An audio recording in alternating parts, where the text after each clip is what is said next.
네, 성경 말씀은 아가서 1장 12절에서 14절까지입니다. 네, 아가서는 보석과 같이 너무나 귀한 책입니다.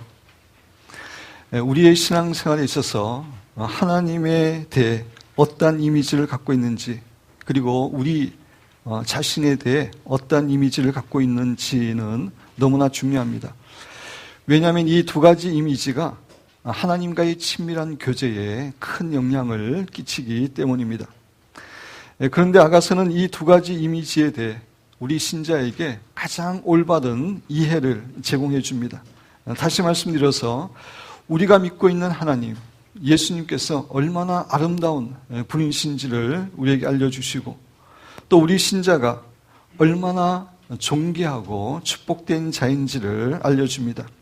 이러한 의미에서 아가서는 신랑 되신 예수님과 친밀한 교제를 나누기를 소원하는 우리 신자에게 정말 보석과 같은 너무나 귀한 말씀이라고 할 수 있습니다.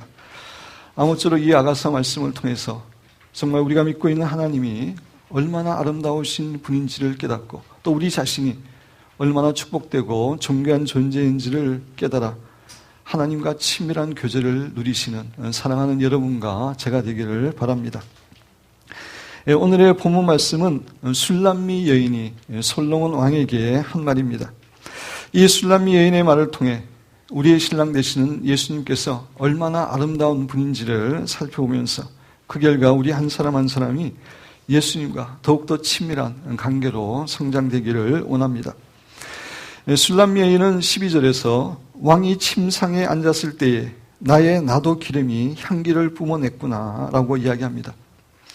왕이 침상에 앉았을 때에 라고 되어 있는데, 여기서 말하는 침상은 사실은 침대를 의미하는 것이 아니라 식탁이나 연회 석상을 의미하는 것입니다.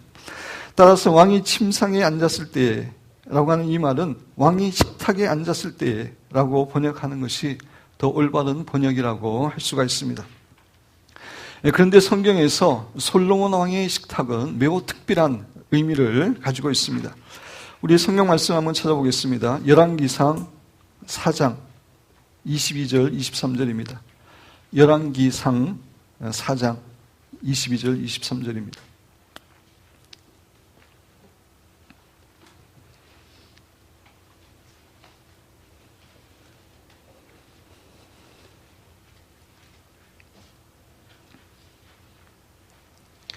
열왕기상 4장 22절 23절 제가 읽으면서 설명을 드립니다. 솔로몬의 하루의 음식물은, 솔로몬 왕의 하루 식탁에 들어가는 소유물은 그런 의미죠. 가는 밀가루가 30고루요. 1고루는, 한 고루는 230리터입니다. 근데 가는 고루가 30고루요. 굵은 밀가루가 60고루라. 합쳐서 90고루라고 이야기하고 있습니다. 그래서 이 90고루는 오늘날의 단위로 환산하면 20톤 정도, 하루에 먹는 밀가루 양이 20톤 정도 됨을 이야기하고 있습니다. 그것뿐만 아니라 살찐 소가 10마리요, 초장의 소가 20마리요, 양이 100마리이며 그 외에 수사슴과 노루와 암사슴과 살찐 새들이었더라. 온갖 부귀영화를 누리고 있던 솔로몬 왕의 식탁이 정말 우리의 상상을 초월한 정말 풍성하고 축복받은 그러한 식탁임을 이 말씀은 증거해 줍니다. 그렇습니다. 솔로몬 왕의 식탁은 겨우 허기만 면하는 그 정도의 음식을 먹는 것이 아니라 진수성찬을 배를 두드려 가면서 먹을 수 있을 정도로 풍성한 식탁이었습니다. 이 솔로몬 왕의 식탁은 우리가 예수님과 친밀한 교제를 나눌 때 예수님께서 우리에게 베풀어 주시는 풍성한 은혜와 축복에 대한 예표입니다. 그렇습니다. 우리의 신랑 되신 예수님께서는 자신과 교제를 나누는 우리 신자들에게 정말 풍성하고 놀라운 영적인 식탁을 제공해 주십니다. 우리가 예수님과 친밀한 교제를 나눌 때 예수님께서는 우리가 정말 주님 안에서 얼마나 축복된 존재인지, 얼마나 존귀한 존재인지 말씀해 주시고, 또 우리를 얼마나 사랑하고 계시고 우리를 위해서 얼마나 놀라운 비전을 갖고 계신지 말씀해 주십니다. 우리를 향한 이런 예수님의 사랑의 고백은 참으로 우리의 영혼의 힘과 생명이 됩니다. 특별히 우리가 힘들고 어려운 상황 가운데 있을 때 예수님 앞에 나아가면 예수님께서는 친히 우리의 상하고 힘든 마음을 어루만져 주시고 그 어려운 환경을 이겨나갈 수 있는 지혜와 용기와 힘도 우리에게 공급해 주십니다. 또 무엇보다 예수님께서는 말할 수 없는 그런 평강으로 우리의 마음에 채워주십니다. 우리 빌립보서 4장 한번 찾아보겠습니다. 빌립보서 4장 6절 7절입니다.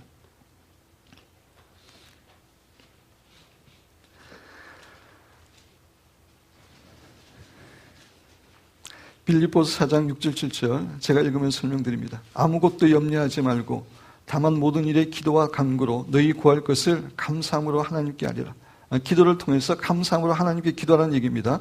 그리하면 모든 지각에 뛰어난이라고 하는 의미는 우리의 머리로 이해할 수 없는 그런 의미죠. 그 하나님의 평강이 그리스도 예수 안에서 너희 마음과 생각을 지키시리라.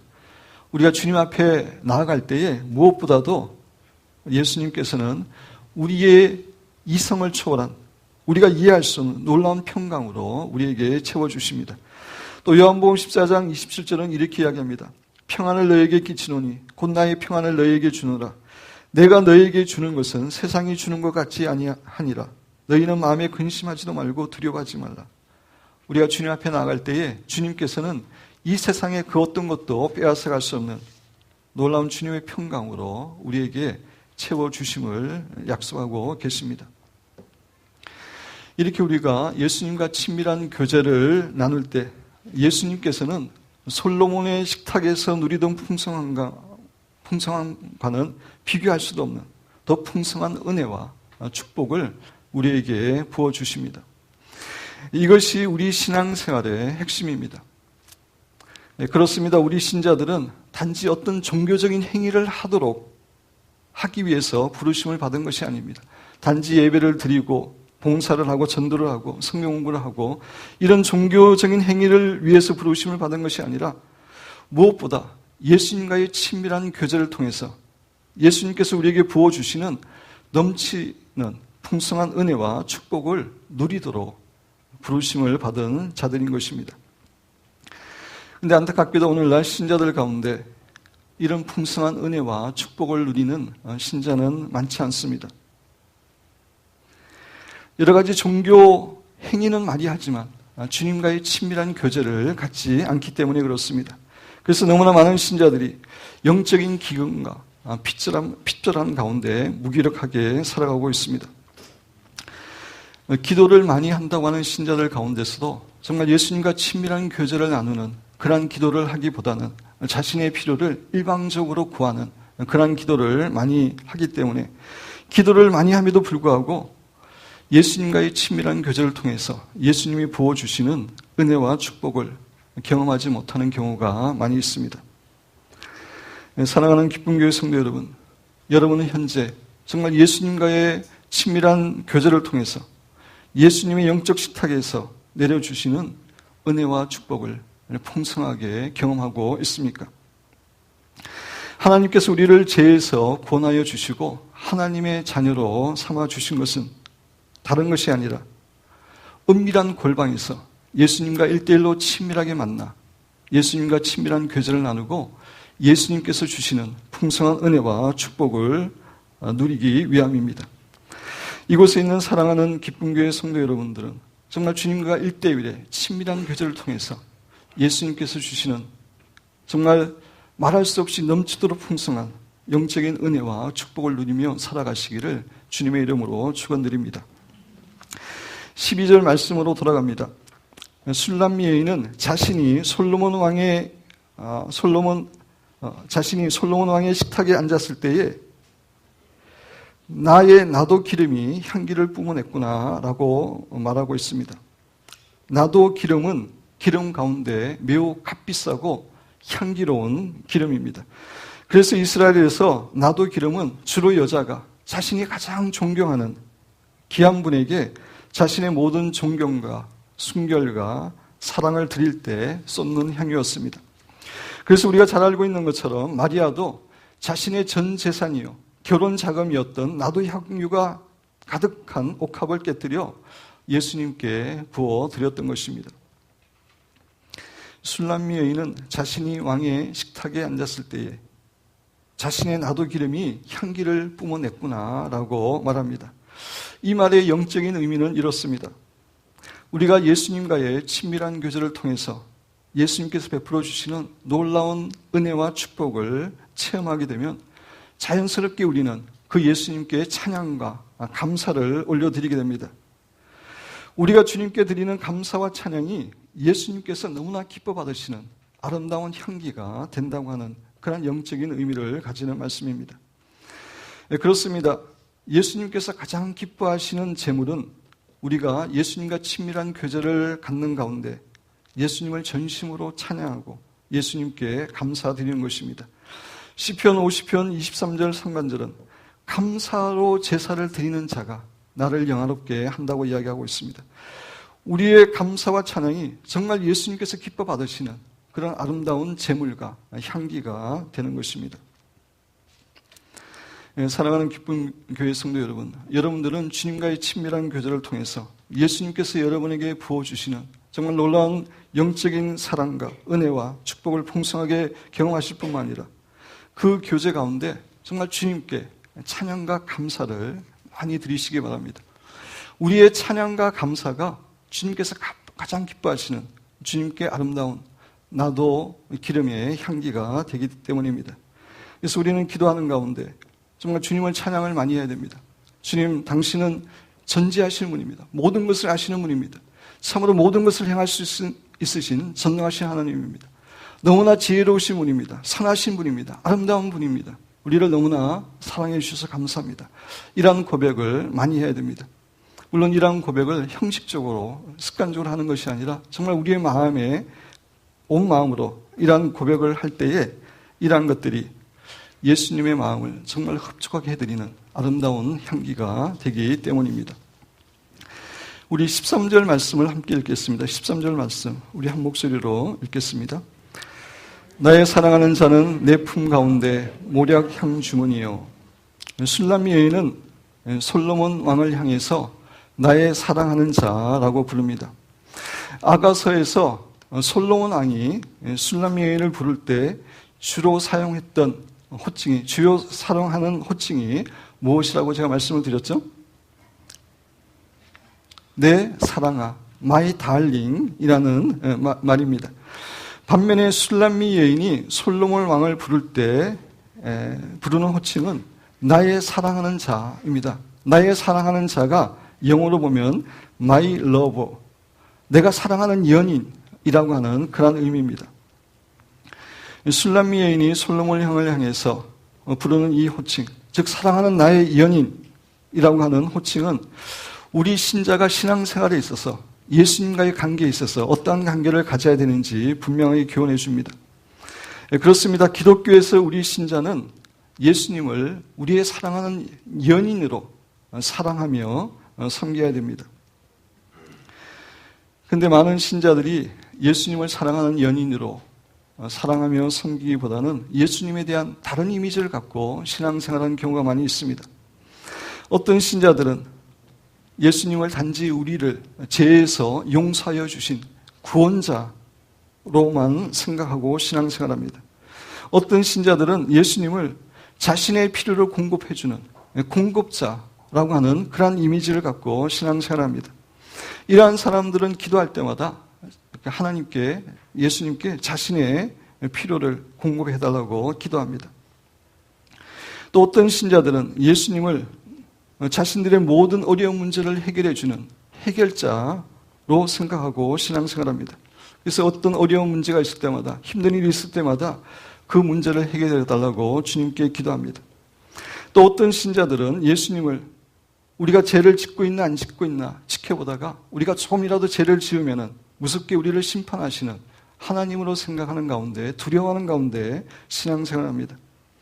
물론 예수님은 우리의 구원자, 공급자, 해결자, 심판자라고 하는 일면을 갖고 계시는 것은 사실입니다. 그러나 이러한 모습이 예수님의 가장 주된 모습은 결코 아닙니다. 예수님의 가장 주된 모습은 우리를 너무나 사랑하시는 연인 되시는 그런 분입니다. 따라서 우리가 신앙생활할 때 예수님을 무엇보다 우리를 사랑하는 여인으로 생각하고 신앙생활을 해야 됩니다. 이렇게 할 때에 정말 예수님과 친밀한 교제를 누릴 수 있고 예수님과의 관계가 깊어질 수 있기 때문입니다.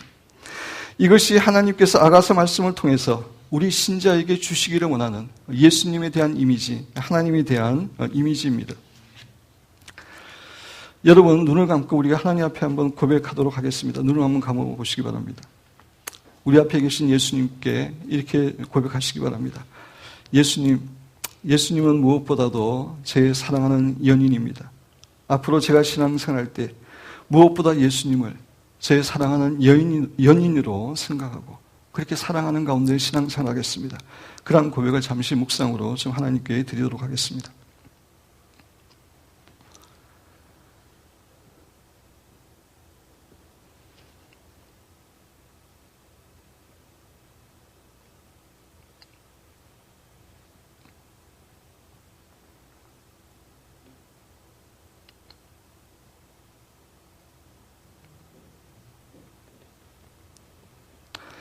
아멘. 계속해서 13절을 보면 나의 사랑하는 자는 내 품 가운데 몰약 향주머니요 라고 말합니다. 몰약은 인도나 아라비아, 동아프리카에 자생하는 나무나 감목에서 만들어지는 향기로운 진액으로 향수와 같은 역할을 했습니다. 솔로몬 왕의 그 당시에 물이 너무나 귀해서 사람들은 몸을 잘 씻을 수가 없었습니다. 그래서 여성들은 자신의 몸에서 나는 냄새를 제거하고 아름다운 향기를 풍기기 위해서 몰약 향주머니를 가슴이나 겨드랑 사이에 넣고 다녔다고 합니다.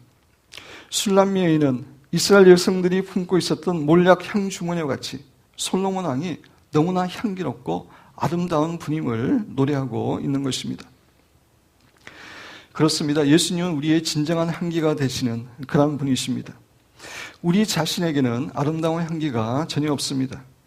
우리는 향기로운 냄새 대신에 육신의 정욕과 안목의 정욕과 이생의 자랑이라고 하는 썩은 냄새를 풍길 수밖에 없는 그런 존재입니다. 그러나 예수님은 친히 우리의 향기가 되셔서 우리의 모든 냄새를 제거해 주실 뿐만 아니라 우리가 주위의 사람들에게 그리스도의 향기를 바랄 수 있는 그런 사람이 되게 해 주십니다. 근데 신자라고 해서 다 그리스도의 향기를 바라는 것은 아닙니다.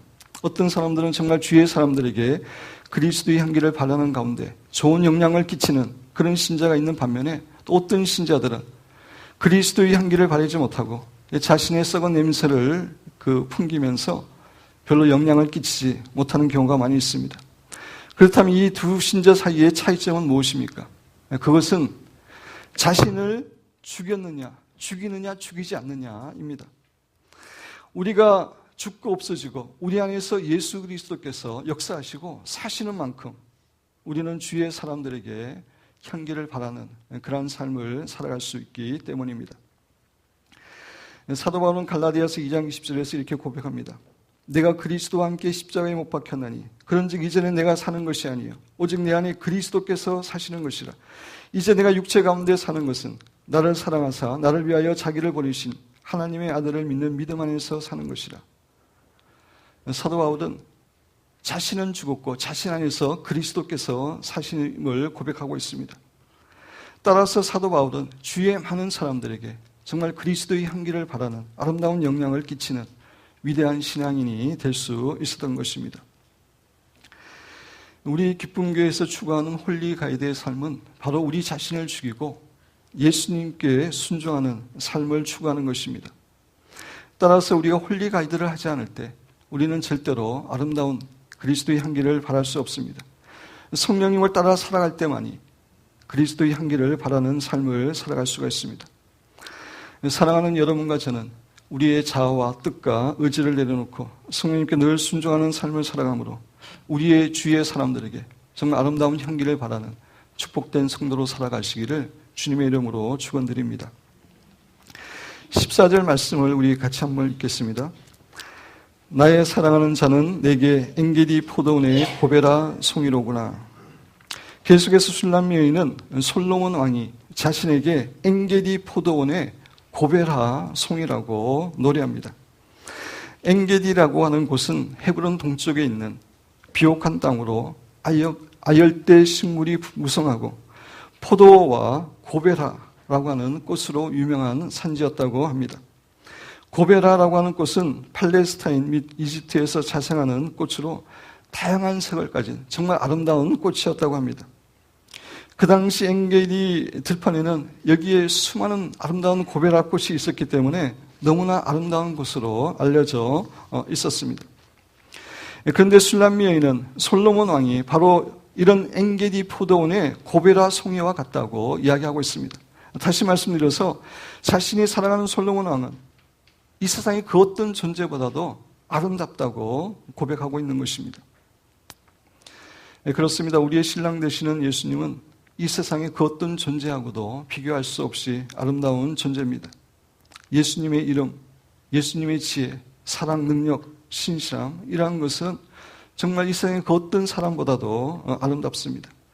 이 예수님의 아름다움을 알아가는 것이 신앙생활입니다. 그것이 우리의 부르심입니다. 우리가 예수님의 아름다움을 알아가면 알아갈수록 우리가 더 진정으로 예수님을 사랑하게 되고 예수님께 순종하게 되고 또 예수님을 닮아가게 됩니다.